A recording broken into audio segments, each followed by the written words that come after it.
What's going on, Commanders family? So we just heard from Dan Quinn. Unfortunately, they shutting down Noah Brown, putting him on IR, which means that he's officially on IR for 4 weeks. Ain't no coming back before the 4-week window. Also, Terry McLaurin will be practicing with the team this week. We'll go over that a little bit.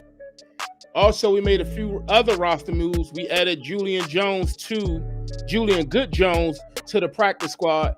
So we added a lineman to the practice squad. So I guess we trying to, make more moves, whatever the case may be. I don't know what's up with Brandon Coleman, but we shall see what's going on. Anyway, let's get into this episode. Welcome to Everything Commanders with your host, Dream Team Buddha. Hail to the Commander.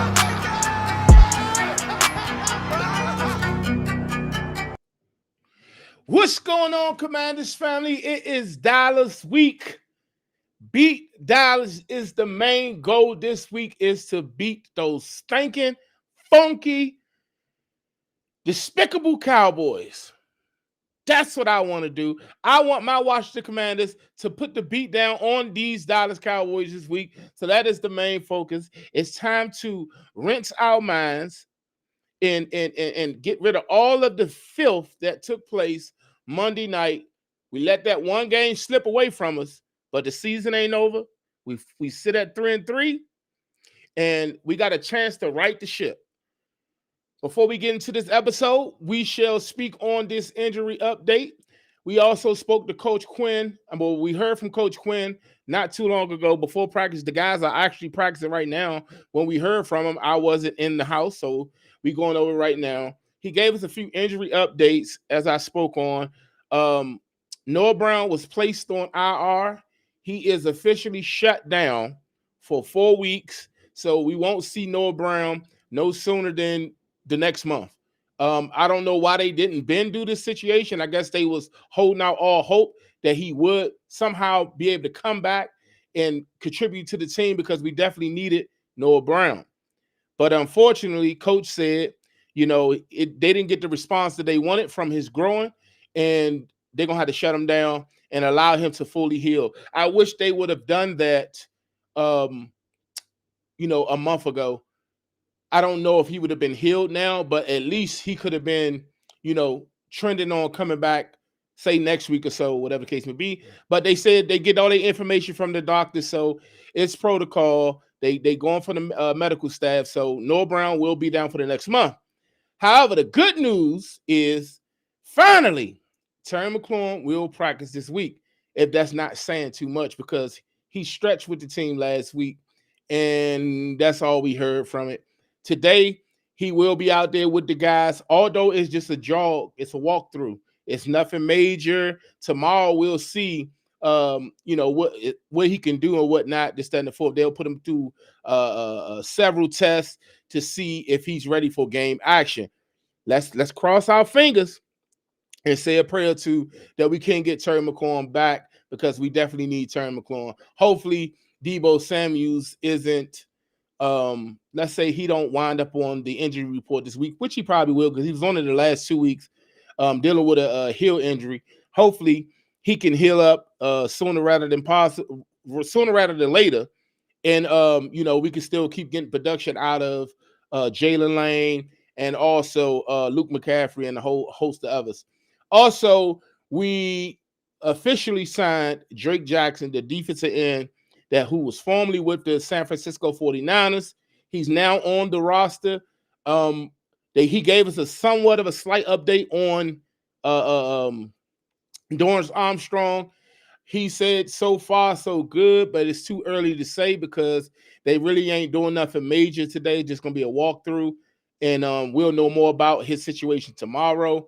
But we shall see. They practicing right now. We should have him Jayden Daniels right after the practice, because usually they allow the starting quarterback to speak right after the Wednesday practice, and it's a short week for us, so we getting ready for the Dallas Cowboys. Also, the Commanders have signed to the practice squad Julian Good Jones. He is a guard, should I say, and he's a guard, so I guess it's just more depth. I don't know what's going on with Brandon Coleman and whatnot, but I don't want to keep on, speaking on his situation because right now it looks like he's falling further and further down the depth chart. Um, if Julian Good Jones get in the game, if he get activated for a game before Brandon Coleman gets a stab at it again, that's telling. That's a lot. That says a lot. So we shall see. But anyway, now that we got the injuries out the way, we got the updates out the way. The main thing that I want to see in here all week is us getting ready to beat the Dallas Cowboys. We sit at 3-3 on the season. I believe they are 2-3-1, and we cannot lose this game. I know we couldn't lose the game last week, and we lost. And I'm still optimistic that we can, the Cowboys can be had. Their defense isn't the greatest, but their offense is top tier. But I think I like our chances to compete against the Cowboys. I'm not going to predict if we're going to win or lose. I just want us to look good in this game as far as competing. Now, they don't have the flashy weapons like out the backfield like we've been facing the past couple of weeks, whether it's Bijan Robinson or DeAndre Swift. For whatever reason, when a lot of us say Bobby Wagner is the issue or whatever the case may be, I'm not going to say it's Bobby Wagner because I don't feel like Bobby Wagner should be put in those positions to actually cover a shifty running back. But I don't think Javonte Williams give off that same vibe as DeAndre Swift or Bijan Robinson. Although they do got Kevontae Turpin, they like to get him involved, but I'm not too sure if he's going to play this week. We will find out when we see the injury report. I think he was dinged up last week, and I'm not too sure if he played against the Panthers. I have not watched the game yet. I will take a look at the footage to see what they did, to see what angle we could take, what I expect the coaching staff, what angle they should take to actually get the dub against the Dallas Cowboys. We are on the road, so that's one up for the Cowboys. We just got to go in and steal this victory, come on home and get ourselves together not come home, but get ready for the next week against the Chiefs. But in order for us to start this is the beginning of tough football. The guys we played before, no disrespect, but the guys we about to play right now, different level. And I know the Packers were great. The Bears beat us, and the Falcons beat us. The Falcons playing their butts off right now. They beat the Bills.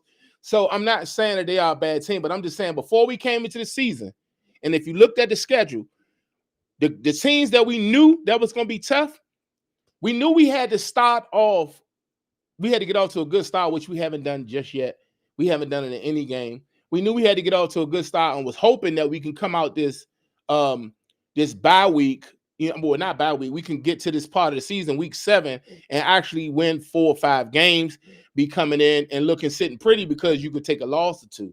But now here we are facing the Dallas Cowboys. They ruined. They firing on all cylinders offensively. It's looking like there's a chance they can get CeeDee Lamb back, which I'm hoping and praying that he don't come back this week. Maybe he can come back the next time. We'll see him on Christmas. But hopefully he don't come back this week because we don't need any more issues. George Pickens already going to give us hell. I'm worried about Jake Ferguson, their tight end, because you know how it is with us covering tight ends. And that seems to be one of Dak's primary targets. So we got to keep an eye on that situation. But as far as the running back, the weapon coming out the backfield, they don't have that. Javonte Williams is a good running back, I will say. He is one of the ones when it comes to this year. He's looking like the comeback player of the year. Like he could add his name to that in the mix for that, you know what I'm saying? Because he doing this thing last year with the Broncos. He just wasn't as dominant as he's been with the Cowboys thus far. So I'm looking. I like long as we can go in there and we can tackle and get our arms wrapped around these guys. No Yeezy, and take these guys down. I like our chances. As far as like competing. Like I said, I'm no longer speaking on if we're going to win, if we're going to lose. I'm going to put that on hold for right now because at the end of the day, I don't know what commander's going to show up. and what time of the game they're gonna show up. But they're gonna show up in the second. It seems like they're gonna show up in the second or the third quarter, then they go missing in the fourth, in the first. So we don't know which commanders we're gonna get. I hope they learn from the mistakes that we did on Monday. Like Jayden said, he wasn't locked in, he wasn't focused on that last handoff that he was given to Bill Krosky-Merritt. Hopefully he locked in now, because I know he's a competitor and I know he don't like anybody talking crazy about him, especially for if it wasn't for Jayden, we wouldn't have been in that game from the start. So I know he's looking to right the wrong, and I know he's looking to get back into some of those fans' good graces. Like he's Jayden to me, you know what I'm saying? He's allowed to make a mistake or two, like that pick that he threw in the beginning of the game was uncharacteristic. I will agree to that, and that's unheard of for Jayden Daniels. Hell, he hasn't thrown a pick. That was his first pick of the season, and he just really don't make that many mistakes. But when he do, in a crucial moment, it just hit us in some type of way, and it's like, no, not our golden child, not the chosen one. He can't make mistakes. Everybody else might mess up, but we need him to be perfect. We need him to carry the team. He's still Jayden Daniels. We still 3-3. We still got a chance to make the best of the season and still make the playoffs, and hopefully still continue to go fight for the ultimate goal, which is the Super Bowl. We still got a chance. Once you make it in, it's every man for themselves, and the sky's the limit once you make it to the playoffs. So that's the goal, to make it to the playoffs.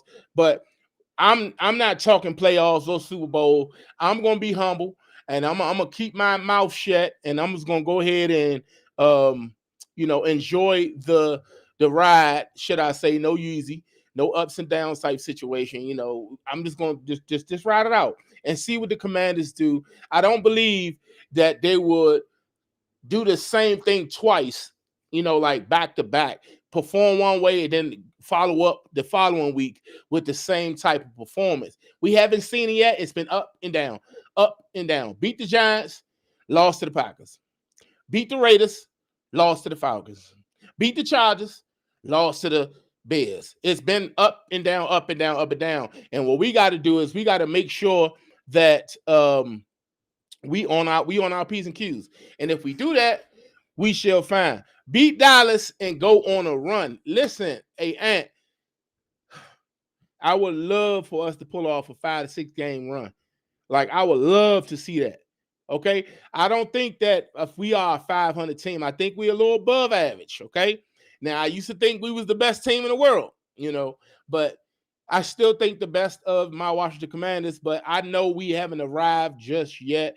We still a couple of drafts away from having elite players all over the field. We got to continue to build through the draft, via free agency, via trade, and so forth and so on. And I think it's going to take time. We did have a lot of success last year, and I believe we will have success this year. I can't see us not being in the dance at the end, but who knows? We shall see what the future holds for the Washington Commanders. I'm just looking forward to us being on our P's and Q's this Sunday, one game at a time, versus the Dallas Cowboys. And we will do a deep dive into this game. I just want to watch the footage and assess how they are attacking people, because I will say this, the games I have watched of the Dallas Cowboys, especially that Packers game, I was watching for different reasons. I was pretty much putting parlays in and betting, and I really wasn't trying to see how we could capitalize off the Cowboys' mistakes. I just do know that CeeDee Lamb is down. If he's down, hopefully we could, we could come out on we won't get the short end of the stick when it comes to the end of the game, come out on top versus the Cowboys. Now, I don't want to see, I would love to, this is what I would love to see. I would love to see Trey Amos have the assignment of checking George Pickens. I really don't want Marshawn Lattimore to be the guy to have that assignment. Now, I know they haven't had anybody roaming for real, unless they, they come to their side and then they do a motion and then they follow across the field. But I would much rather see Trey Amos on George Pickens than I would Marshawn Lattimore, because the reason why I'm saying that is I know Marshawn is a much more savvy vet, and he had his ups and downs so far, and he's looking like booty cheeks right now. I'm gonna be honest with you. He played better the last 2 weeks But I would much rather have a person who's much more cool, calm, collective, and they don't allow bad plays to get to him. Like Marshawn, it seems like every time he make a mistake, it gets to him, it gets under his skin, and he performs differently. We need a guy that's going to be solid and stay true all the way through when it comes to playing against George Pickens, because Pickens, he one of the ones he's aggressive at the point of attack and at the point of catch, and you got to be there like yeah, you can't be getting your feelings, all these holding penalties, pass interference penalties, so forth and so on. One thing I do like about Trey Amos, he get his head back, he turned his head back and he get to look at the quarterback, and he locates the ball and see where the ball coming from, and he just don't play with his back to the quarterback. I like that. And Marshawn does that a lot these days because he don't have the same legs he once had when he was younger. So what he does is he like to play the receiver a lot. He get a lot of penalties, and I know they be picking on Marshawn or whatever, but he could play better. And I would love to see Trey Amos on him. As long as we don't have Bobby Wagner on Ferguson, but you know what? I'm not even going to talk about Bobby Wagner. I want to see from a coaching standpoint. One game where we can actually say that Joe Wood Jr. and Dan Quinn, because they both together. Dan Quinn oversees what Joe Wood does. I want to see a game where we can actually say, you know what, Joe Wood Jr. was battling with whoever the other offensive coordinator is on the other team. Where they was playing, they was going back and forth, like the game we saw against the Chiefs versus the Detroit Lions the other night, whatever the case may be. I want to see a game like that where we can actually say we was in the fight and they was coaching their tails off, and it was a good matchup. We haven't seen that. It's too many plays with players running wide open, missed assignments, so forth and so on. Let the young kid Jordan McGee get in there on a few more snaps. You can bring Bobby out sometimes. I know Bobby may not want to go out. He may not want to be on the sideline, but bring him out for a play or two, give him a breather, and allow Jordan McGee to go in there on some third downs. Like, I don't see an issue with that. I don't see an issue with let Jordan McGee get on there on some third downs. Let him make a mistake if it's going to be a mistake. But I tell you one thing, if he makes the mistake and a guy runs past him, one thing we can say is Jordan McGee will walk him down. Okay? So you got to let these young guys make these mistakes. And speaking of which, Bill Krosky-Murray, he spoke on Bill Krosky-Murray. They asked about, with him fumbling last week, 2 weeks in a row, pretty much they were trying to get at, is they going to make any changes or, what's going to happen if he continue to do such? And, Dan Quinn shut that down. He shut that narrative down ASAP. He's a young guy.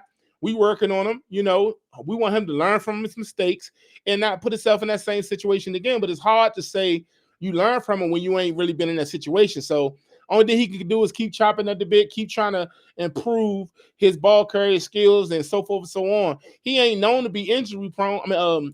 Fumble prone. So we just had a bad game. It seems like it happens when he try to do the most, but he's young. You gotta let him let him take his bumps and bruises. Same thing with Josh Conley Jr. Josh Conley Jr. started the season off. He had a whole bunch of vets that he was going to top tier pass rushers that he was going against week in and week out. They was picking on him because they knew not to put him up any of their pass rushers up against Laramie Tunsil. So he had to take on that. He had to take on that burden of playing against the best. And it's either going to make you or it's going to break you. So you got to allow him to go through all of the ups and downs of being a rookie in the league. But what I can say is this: he is a good running back and he can be great. And I think he'll be great for the Washington Commanders. So we don't need to panic when it comes to Bill fumbling the ball, especially that last fumble. The first thing I was saying, people were saying was Bill. And then when you realize it was Jayden Daniels, you was in disbelief. You know what I'm saying? So listen, we just went on the same page, man. It's not only Bill. Bill did give up a fumble, but we got bigger fish to fry. Let's not worry too much about what Bill gonna do, because he's gonna be there. But anyway, like I said, I'll be back before you all and we'll have a conversation. We'll get into a deep dive into the matchup. First look at the Dallas Cowboys to see how we can actually come out at the end of that game 4-3 and be still one game behind the Philadelphia Eagles. So we'll go more into that as the week progress, but we will hear from Jayden Daniels in a few if he's not speaking already. And once we hear from Jayden Daniels, we'll know a little more. But anyway, that's going to do it for your boy. If you're new to the channel, make sure you subscribe to the channel. Hit that bell notification. Turn the bell notifications on so I can keep you in the know with everything Commanders. Make sure you give this video a thumbs up. Drop hail to the Commanders in the comments. If you're looking for us to get back on right track and get back in the win column this week, hail to the Commanders. HTTC. Before I go, left hand up. Who are we? The Commanders. Long live my brother Rico. May he rest in peace. I'm going to catch y'all on the next one.